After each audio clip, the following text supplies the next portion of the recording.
employment impacts is to think about the differences between the existing evidence and the various sort of dire predictions which Alan alluded to in the UK case, like prior to the institution of a minimum wage, but which we saw in Germany, where a minimum wage as low as 4.5 euros was going to lead to 360,000 job losses, up to 1.9 million.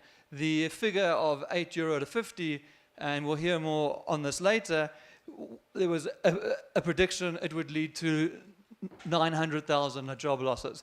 And that's just one case, and you see this sort of all over. And I think what's important is there's actually a methodological question, which I don't want to get too deeply into, but there's contested methodological issues both with the evidence we've seen so far. For example, Newmark and Washer have been heavily criticized for selection bias.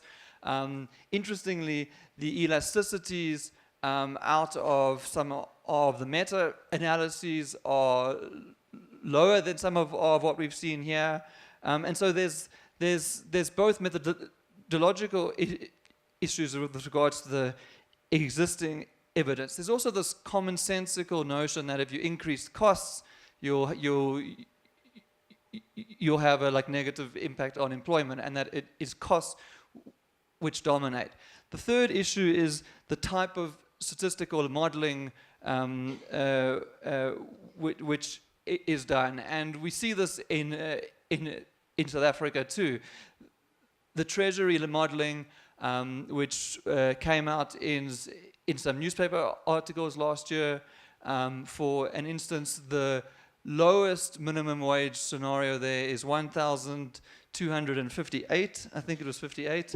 I ran some numbers there, and what you see is that impacts, according to their slides, 16% of the workforce, and it involves an average increase of 35 Rand for that 16%, and the estimated outcome is 96,000 job losses. You see that as you move up. The next scenario, which is around the level of the lowest domestic worker, has an average increase of 157 Rand, and that leads to 250,000 job losses. So there's clearly methodological issues around a projection of what the outcome might be, which is very different to the evidence which we've seen so far. I could explain why that particular type of modeling leads to that. I'm going to leave that. We can do that in Q&A. We're running out of time. But we've done, as part of this work, some extensive reviews on the various equations and the closures and the modeling types, and how they shape those outcomes. And the last point in reflecting upon the difference between sort of the empirical evidence we've seen so far and some of the modeling evidence, or not even the modeling evidence, but the public rhetoric, and I think we need to acknowledge this, is that there's a contested political class element to this whole issue. We have sections of on the left and of Labour. There are conservative economists, there are business people, there is government, and people not only have the evidence which they bring to bear, but also particular agendas and interests. And I think in some ways that drives a difference between a predictive rhetoric and some of the evidence that we've seen. So as a discussant, that's my reflection on what we've heard so far on this panel, and we're now going to hand over to Q&A both on this panel and on the former. Thank you very much, Gilad. I think he has done justice to the topic, given that we've had quite a very sound sort of sharing of information. And as we said, we will combine the question and answers for both sessions this morning and give you the opportunity to ask questions or comment. And don't be shy to talk about what was said this morning. Yes, I see we are all very eager. Let me start with the gentleman here. Shall we take 3 questions at a time so that we, 4 or 5 questions. The table in the middle, I think there are 3 questions already there. Yeah. And then we'll take the 2 at the back. Thank you very much. Well, thank you very much for the opportunity. Can you please just introduce yourself as you do that? Thank you. Yes, I'm Kosnati Maxwell Hadebe from the Department of Sports. My question is a stereotype question. In fact, I'm happy that this has been done here at VETS and this meeting has been held here at VETS. Now, my question is, we as workers of VETS University, we are having a problem. Now, this is the problem. The national minimum wage is 4.5. Then there's these laws, like the Labor Relations Act laws that says each worker, it's compulsory that they must have medical aid. This medical aid takes the half of that money, which is 2,500 per person. Now, if it's 4.5, then what do you take home? How did the intellectuals came up with the idea of 4,500 without considering the issues like you still have to take this money to your home and feed the other people, your family, without considering the laws that are exploiting the workers? Thank you. Thank you so much. This is a question of the minimum wage and the deductions that happen thereafter in terms of leaving a very small amount in the take-home. Let's hear the next one. Thank you. Thank you very much, Chairperson of the session. My name is Lulamile Sebanda. I'm from the National Education, Health and Allied Workers Union, NEHAU. I have a comment and a question. The first comment is directed to the DDG, Department of Development, Mr. Makasela, that when he spoke here, that for us as South Africans, the national minimum wage seeks to address an abnormal situation where the majority of South Africans are very poor with a minority that is very rich. And I would have preferred a situation where the DDG would have gone at length to explain that scenario. Because for us, we're not addressing a minor, insignificant challenge. We're addressing a very huge challenge, which is a product of a legacy or of a past. My question is directed to, I think it's Professor Manning from the London School of Economics, and all the panelists. And I want to ask this question as a worker, as an ordinary worker who does not understand economics. Is there scientific basis that the national minimum wage will have an adverse impact on employment if it were to be implemented in South Africa? Thank you very much. Thank you, sir. We shall take the next one.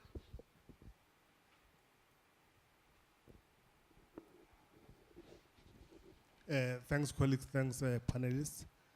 My name is Motswakgomo Papingodi. I'm from the Department of Small Business Development. I have a request, a comment, and some questions. The request is that could we kindly ask that we be provided with all the presentations that have been presented both today and tomorrow. And I believe that on Thursday, similarly, there will be other sessions. My comment, or rather my questions are as follows. given that in South Africa, I mean, our particular instance, there is a national development plan which says that by 2030, 90% of the jobs will be created by small businesses, meaning that all the SMMEs, how do we then posture this priority of the national minimum wage? The question is not really about whether there should or shouldn't be a national minimum wage. The president has stated it. There are now currently considerations as to how it will be implemented. But then, I'm asking the question as to whether, how does this priority, this social interest priority, as Dr. Magasela put it, relate to the creation of small businesses up until 2030? Because it is through those that jobs will be created moving forward. I'm asking this question because there's been a heterogeneous view of who the employers are. They are either formal or informal. But then in between, there's a range of other employers. We don't know who is creating the GDP in this country, how much comes from which sectors. Are they informal? Are they small? Are they medium? Are they micro? Thank you. Thank you very much. I think in the interest of time, we are going to try and take all the questions, and then we will take a round of answers so that we can save time. I saw some hands in the middle row there. I don't know if now they are having cold feet, but if that is the case, we will take the lady at the back because she's just next to the microphone, and then we'll come here so that we can wrap up. May I just ask that we be quick with our questions and very precise. Thank you very much. It's Muloy from Catalytic Advisor. I would like to check with Roxana. Volume. I'd like to check with Roxana because she has done extensive study on countries like Brazil. I'd like to get her reaction on this. Many pessimists have declared that economic woes that are being experienced in Brazil are direct consequences of, they call it easy money, like your minimum wage, which has caused this thing that is happening in Brazil. And to also hear from Gilad, if this is true, will this not have a negative impact in South Africa if minimum wage is being implemented? Thank you.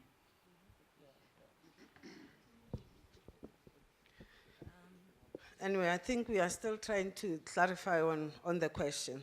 I think Gilad heard you. Let's take the next one and let's be quick. No, they heard you. Let's take the next question. My name is Sharon Nembaleni from the NUMSA Research Institute. I just wanted to ask, this program of the national minimum wage, would it be able to probably assist with the problem of outsourcing and maybe labor broking as well? And then also, is it also going to be able to assist probably with new employment, like I'm talking about interns? Because we know that in South Africa, interns are only getting about 4,500. Is it also going to be able to assist that problem as well? Thank you. Can I just clarify, when you say outsourcing, you mean outsourcing labor? Yes. Thank you very much. Thank you. Also It's the very problem of clear. labor broking. Yes, thank you. Let's just calm down with the hands so that we can quickly wrap it up. There's one, yes. I think we've all suddenly gained the momentum. I'm going to have to just count the ones on the floor now, and then we wrap up. Otherwise, we will be doing 5 rounds in 1 round. And priority for Okay. the woman. Thanks. We've only had one woman. Yes, gender balance. Okay, thanks for your generosity. I gather that in response to the national Can you minimum give us wage. your name, sir, please? Thank you. Oh, my name is Clement Chicha from Sipau. I gather what I got from the presentations is that in response to the national minimum wage, employers are likely to use labor more effectively. They are likely to cut on the benefits. Now, I'd like to question this. Is the declaration of a national minimum wage going hand in glove with fixing the normal hours of work so that we do not see employers making workers to work extended hours? Thank you. Thank you, sir.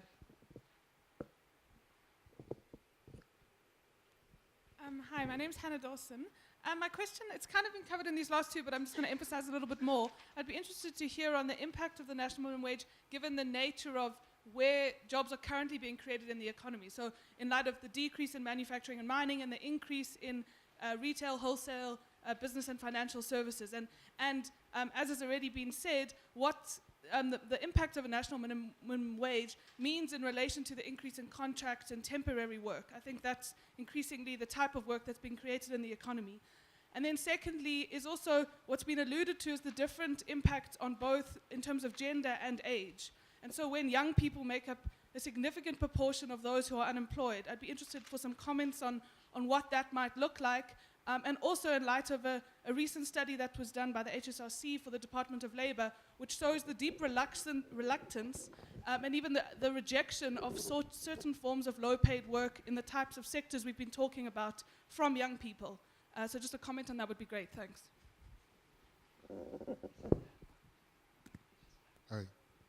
Hi, ladies and gentlemen, it's David, Stats SA.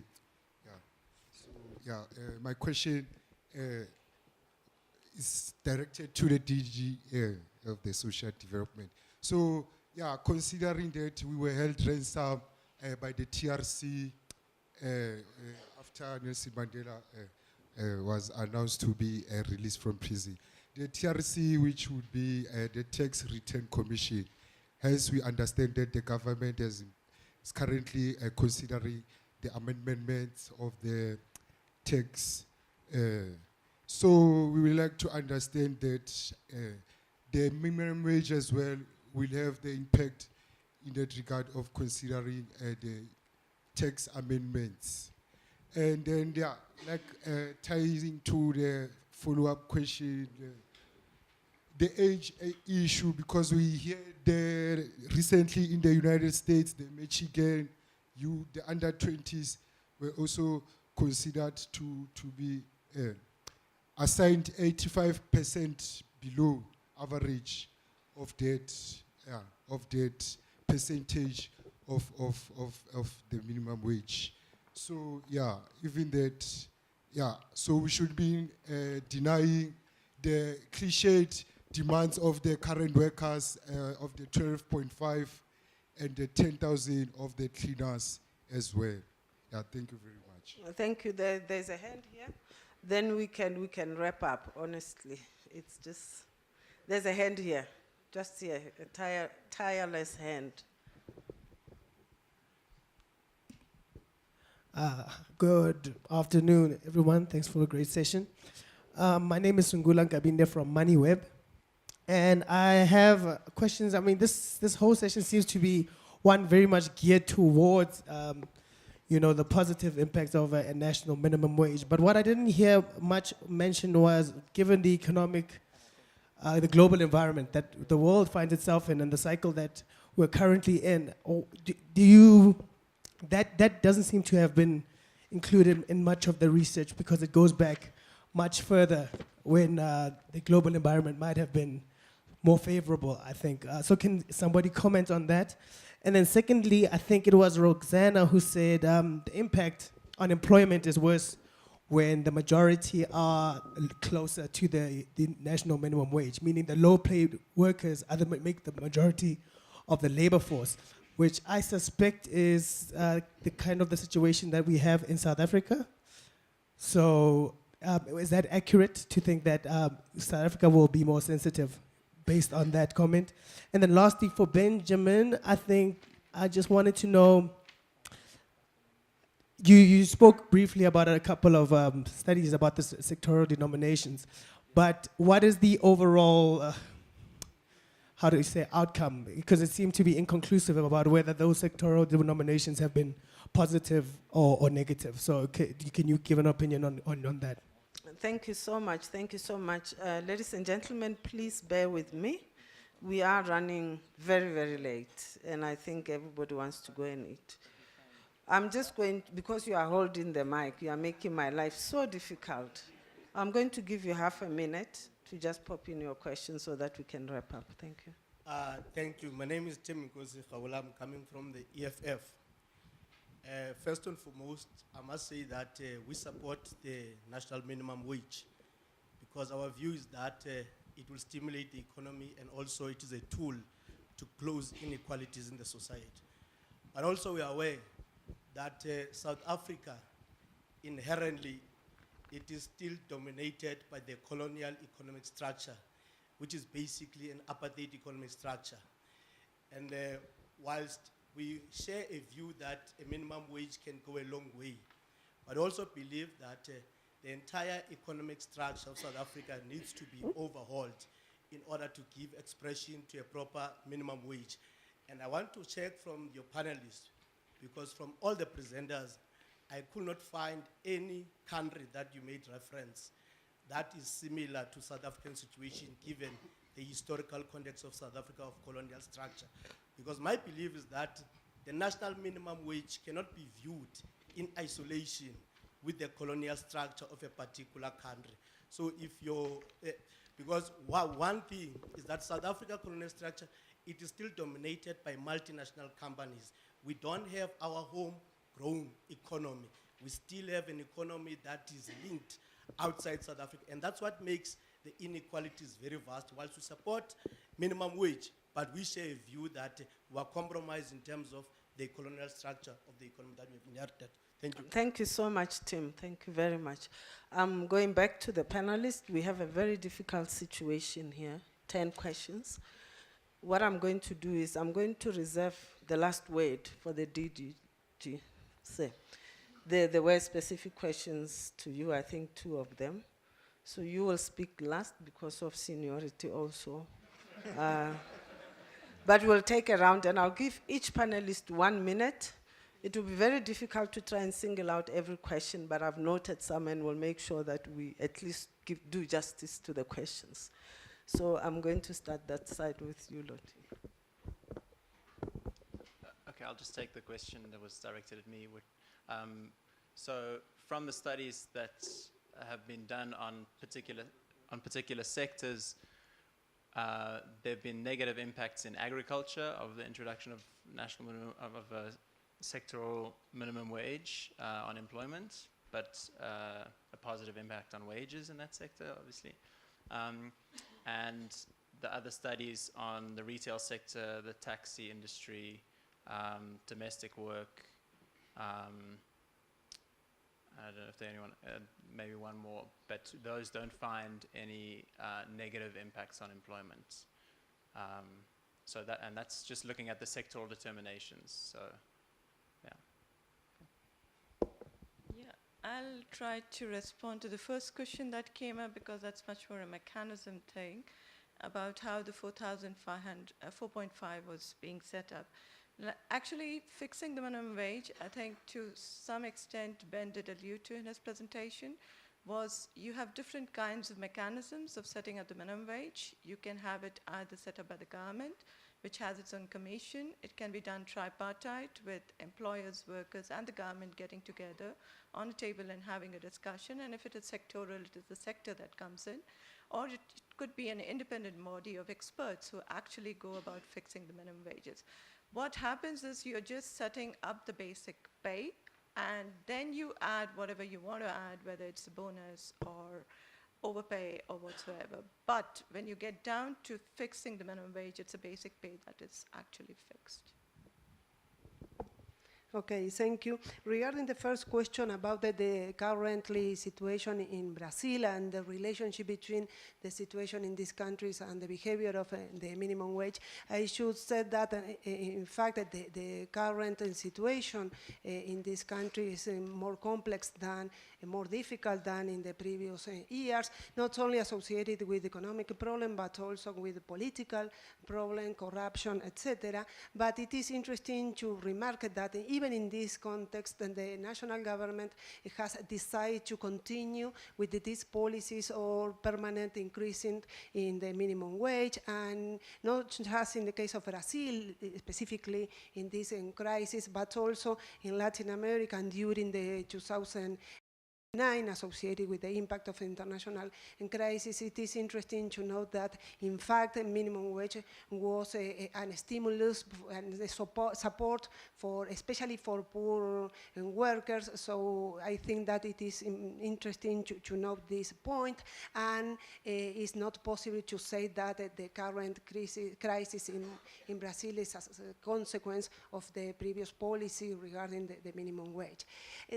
Regarding your point, I think that it is very interesting, your question about the proportion of people around the minimum wage and the zero or null impact of unemployment. I think it is interesting, this is the most interesting point, when we can observe a lot of people receiving the minimum wage, and at the same time where we don't find any negative or very small negative impact on employment. Otherwise, for instance, in the case of Mexico, where the minimum wage is so low, is not so binding, it is obvious that we will find no impact on employment. So it is more interesting, for instance, to see again the case of Brazil. In Brazil, it is interesting to note that not only formal workers, but in particular informal workers receive a wage around the minimum wage, and it is interesting to note that there are a lot of movement from informal to formal employment associated with increasing the minimum wage. The argument I already mentioned, different argument. For instance, the monosonistic rather than a more competitive labor market, but I think that it is important to evaluate the independent role of different channels of adjustment, not just from employer, but also for workers, in order to understand this evidence. I'll just respond on two issues. The first, which raised by a few people, on the need for a contextualization, both in terms of economic, like policy planning, the historical legacy, and I think this is exactly right. And I think the context of the broader economic planning is important. On the issue of the NDP, I mean, there's absolutely no credible experience to like suggest that 90% of the jobs will come from the small and medium enterprises. That's not how any country has industrialized. And we need to think about how the minimum wage fits into a broader project of industrialization and of growth, which links to Hannah's point around sectors and employment in various areas. One interesting finding, which you'll see later in the modeling after lunch, is that the increased wages through like a national minimum wage actually shifts employment from services into manufacturing, which is a positive thing in the economy. So we mustn't just accept that we have very low wage service sectors. We must try and understand whether the existence of very low wage services sectors is functional, and how do we change the existing wage structure, of which a minimum wage is obviously one element. The second point raised was about architectural questions around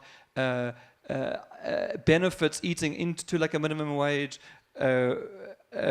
around hours of work, etc. We're going to talk about this in Wednesday's like session, and there's also the policy work done both in your pack and on the outside table around these issues. But yes, it's very important to make the architecture of the minimum wage in a way that these things won't be eaten up. Thank you very much, Gilad. We'll save the best for last.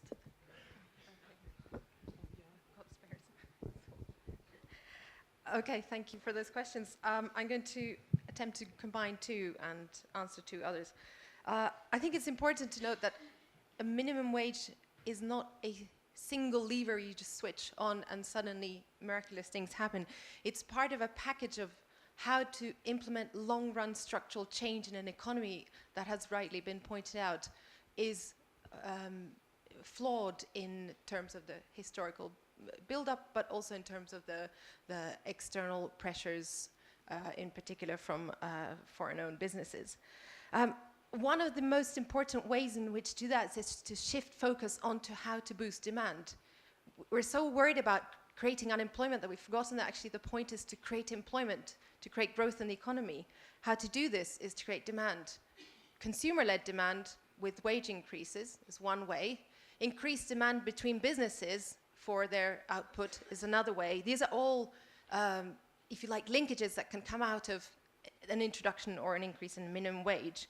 And then there are, if you like, medium and longer term effects, for example, on the taxation. So as individuals' wages grow, you can actually then tax them, but you can also tax the enterprises who are producing this output to meet the needs of those workers who are using their wages to buy the output.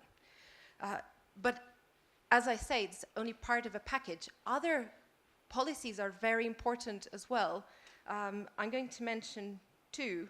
One is to address the source of investment that is leaking out of the country in forms of capital flight.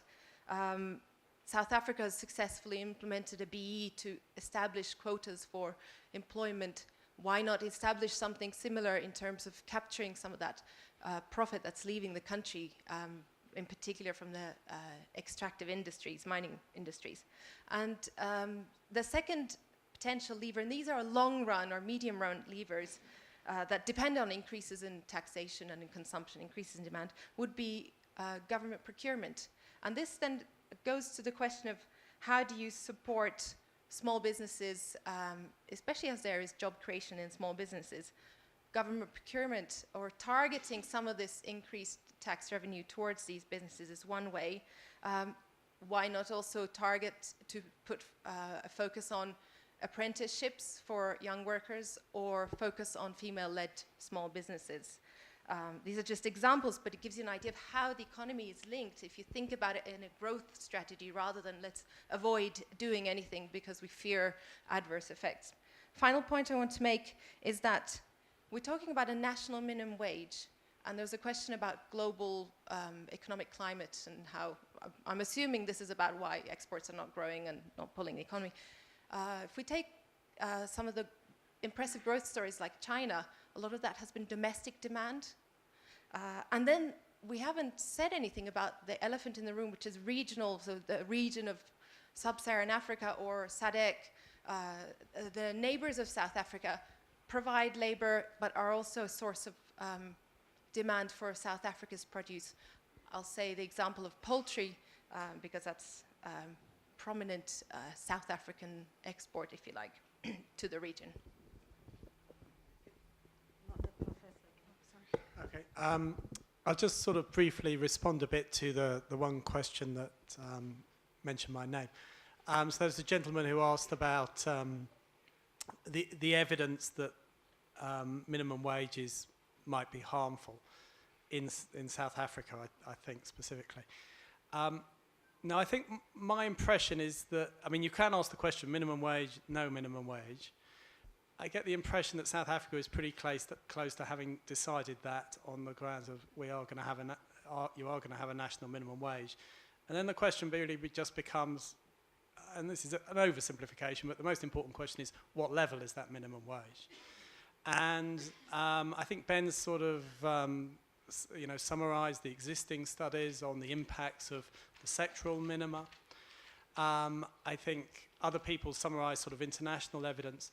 I do think there's a sort of a very deep-seated feeling that that minimum wages can be too high, even if the evidence of about the level at which they become too high isn't so very strong. And that belief really comes from the fact that in an economy that's really organised primarily around markets, for someone to be in employment, the worker has got to want the job, but there's got to be an employer who wants to give them a job. And that you then have, and the employer is only going to want to give them a job if there's some profit in there for them, if there's something in it for them. And so one needs to strike a balance between the desire to give workers as high a living standard as possible without squeezing the employers so much that they don't really see anything in it for them to offer employment. And it's striking that balance, which means that there are some limits to how high minimum wages can go, but what those limits are is, I think, not entirely settled or clear. I think you'll wrap up and take everything else that anybody didn't answer. Thank you, sir. No, thank you very much. I just want to raise a few points that I consider to be quite important for these sessions that we've had so far.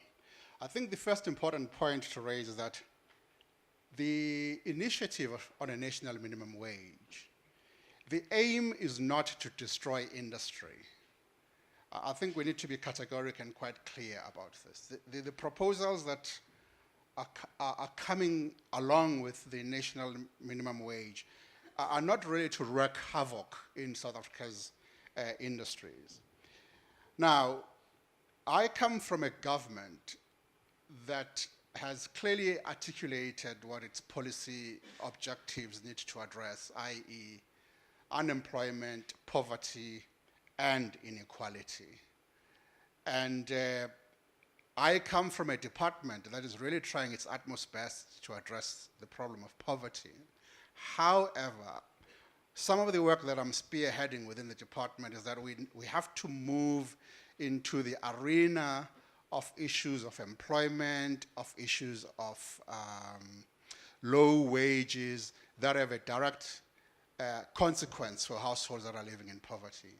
If I may, please, we have a number of South Africans that have jobs, that are employed, but we still pay them the child support grant, for instance, because the means test for the child support grant is higher than the wage levels that are enjoyed by many workers in the country. So you then have a situation where you have people in South Africa with full-time employment, but they still qualify for the child support grant. And we have a threshold that we use, which is our means test.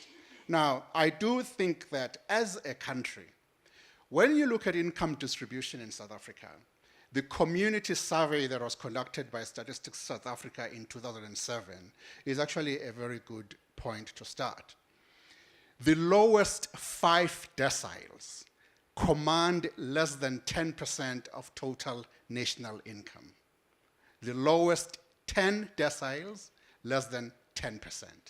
Now, surely there's a role for wages to play in changing that kind of distribution in the country. That's definitely something that we cannot ignore. And also, much of the civilized world is going this way. And we also want to be part of the civilized world. We want to have a society, communities, and households that are able to take care of some of their needs. Now, the question for me, which is a thorny one, is the following. In South Africa, to what extent does social policy come together with economic policy? To what extent does the social issue get considered when we consider economic issues? So those are the sorts of things that I think for me are actually quite important. We cannot, and I want to underline this, we cannot in South Africa forget our history. South Africa has a very, very long history of wage setting. It's an area that I've studied quite thoroughly. Going back to 1925 with the Wage Act that installed wage boards that for a very, very long time, until the Veyan Commission was installed, were responsible for fixing the wages of black workers. The wage under apartheid was a key instrument of impoverishing black people. That is something that we cannot escape if we're being serious about what the role of the national minimum wage has to be. The poverty datum line in 1973 was used to set the wages of black workers. The minimum living level was also utilized in setting the wages of black workers in South Africa. Then the question is this: if wages in South Africa during apartheid were purposely suppressed, that is kept low, for ideological purposes, i.e. to impoverish black people. What has happened after 1994?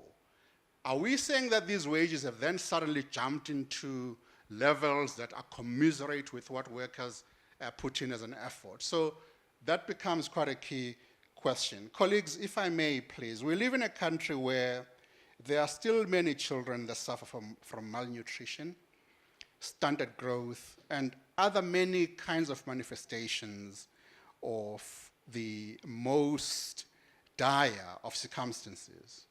So there's a significant numbers of South African children that live in poverty, that are in poor households. I think we should explore all avenues to find ways in which we can make the lot of many of our households better. The issue of the national minimum wage, one other way really of looking at it is that we need to try and eliminate the more blatant exploitative practices that we witness in South Africa.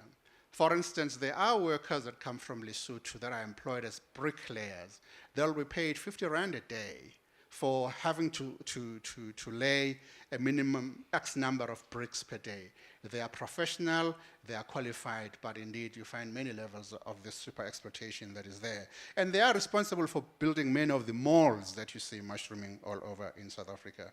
As I have already said, the aim is not to bring industry to its knees.